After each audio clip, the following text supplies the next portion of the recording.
सफ़र की हद है कि वहाँ तक की कुछ निशान रहें, चले चलो कि जहाँ तक ये आसमान रहें, ये क्या उठाए कदम और आ गई मंजिल, मज़ा तो तब है कि पैरों में कुछ थकान रहे। असफलता असली जीत कैसे, चलिए समझते हैं। जय श्री राधे कृष्णा, मेरा नाम है पूजा।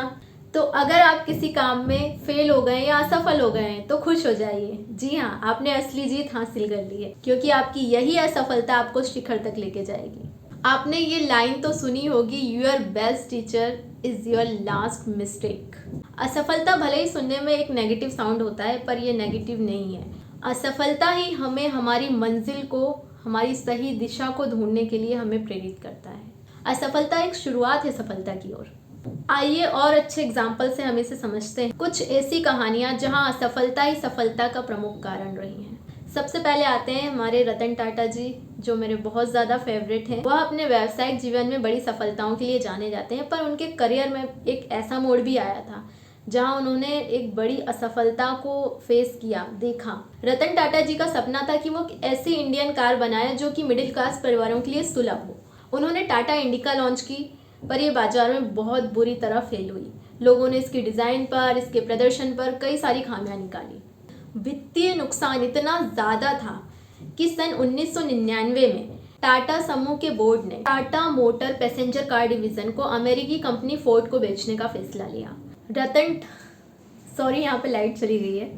रतन टाटा खुद फोर्ड के मुख्यालय पहुंचे और वहाँ पे बैठक में बिल फोर्ड, जो कि फोर्ड कंपनी के चेयरमैन थे, उन्होंने रतन टाटा जी का अपमान किया। उन्होंने कहा कि आपको पैसेंजर कार के बारे में कुछ नहीं पता, हम आपकी ये कंपनी खरीदकर आप पर एक एहसान कर रहे हैं। रतन टाटा जी को ये बात बहुत ज़्यादा अपमानजनक लगी। उन्होंने कार डिवीज़न को बेचने का फैसला रद्द कर दिया। यह उनकी बहुत बड़ी भावनात्मक और व्यावसायिक असफलता थी, पर उन्होंने हार नहीं मानी। इस असफलता ने उन्हें कार डिवीज़न को सफल बनाने के लिए और भी अधिक प्रेरित किया।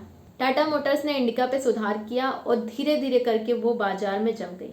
फिर एक समय ऐसा आया कि फोर्ड कंपनी खुद एक वित्तीय संकट में आ गई। वह अपनी लग्जरी कार डिवीज़न जैगुआर और लैंड रोवर JLR को बेचने की कोशिश कर रही थी। तब रतन टाटा जी ने JLR को खरीदने के लिए फोर्ड को प्रस्ताव दिया। बिल फोर्ड ने यह प्रस्ताव स्वीकार किया और इस बार वो खुद रतन टाटा जी से मिलने उनके मुख्यालय पहुंचे भारत। उन्होंने रतन टाटा जी से कहा, आप हमारी JLR कंपनी को खरीदकर हम पर एक बहुत बड़ा एहसान कर रहे हैं।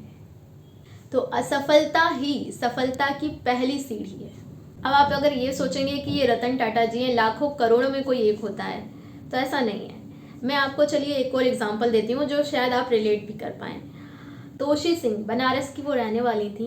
उनका सपना था UPSC। इसकी पढ़ाई करने के लिए वो दिल्ली गई। उन्होंने काफ़ी मेहनत करी। इनफैक्ट उन्होंने बताया कि शुरुआत में उनका प्रीलिम्स भी निकला था, जिससे वो थोड़ा और मोटिवेट हुई और आगे की पढ़ाई के लिए वो दिल्ली चली गई। उन्हें काफ़ी मेहनत करी, पर कई बार असफलता उन्हें हासिल हुई। ऐसे करके धीरे धीरे समय निकलता चला गया।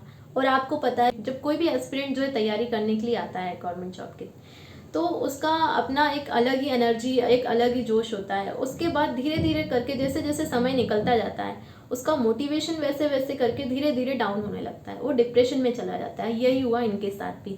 उनको बहुत ज़्यादा डिप्रेशन होने लगा और एक समय ऐसा आया कि उनको ये लगने लगा कि अब वो घर जाकर क्या जवाब देंगी, लोगों को क्या जवाब देंगी। तो काफ़ी ज़्यादा वो, इनफैक्ट उन्होंने बताया कि वो मेडिसिन भी लेने लगी थी। एक समय ऐसा भी था कि जब वो सुसाइड करने का भी उन्होंने सोच लिया था, यहाँ तक के भी। लेकिन फिर भी उनकी हिम्मत की मैं दाद देती हूँ, उन्होंने हार नहीं मानी। वो इंटरेस्ट था मेकअप में, स्किन केयर में, तो उन्होंने उसके लिए एक कोर्स किया, उसकी ट्रेनिंग ली और आगे चल के धीरे धीरे उन्होंने जो है उसमें कंटिन्यू किया। एक जॉब चाहिए थी उन्हें वहाँ स्टेबल करने के लिए, तो एक 4000 की नौकरी के लिए उन्होंने एक सैलून में काम किया। इसी मेकअप और स्किन केयर में उन्होंने अपना करियर बनाया। आज के समय में 40 लाख का टर्नओवर है साल भर का। ऐसे बहुत सारे एग्जाम्पल्स हैं। अब आप थॉमस एडिसन जी को ही ले लीजिए, जिन्होंने प्रकाश बल्ब की खोज की। जब मैं इतनी सारी कहानियाँ सर्च कर रही थी ना, तो मुझे एक चीज़ कॉमन जो मिली, या जब मैं पढ़ रही थी तो मुझे ये समझ आया कि छोटी छोटी प्रॉब्लम्स जो होती हैं उसको सॉल्यूशन ही जो है एक तरीके का आइडिया जनरेट करता है, तो हमें आइडियाज़ मिल जाते हैं। तो भाई, अब अगर आप असफल हो गए हैं तो अपने आप को डिमोटिवेट मत कीजिए, क्योंकि असफलता एक सबक है, कोई सज़ा नहीं। बड़े बड़े लोग जिन्हें आप आदर्श मानते हैं, आपको क्या लगता है उन्हें सफलता एक ही बार में हासिल हो गई? बिल्कुल नहीं। अब मैं एक लास्ट छोटा सा एग्जांपल देती हूँ आपको। मान लीजिए मेरे सामने एक बड़ा सा पत्थर रखा है, अब मुझे उसे तोड़ना है, तो मैं एक बार उसे हथौड़े से चोट करूँगी वो नहीं टूटेगा, 2 बार करूँगी नहीं टूटा, 10 बार करूँगी, 20 बार करूँगी वो नहीं टूटा, इस तरह 50 से 90 बार और 90 से 99 बार मैंने उस पर चोट की लेकिन वो नहीं टूटा। लेकिन जैसे ही मैंने उस पर 100वीं बार चोट करी वो टूट गया। इसका क्या मतलब हुआ?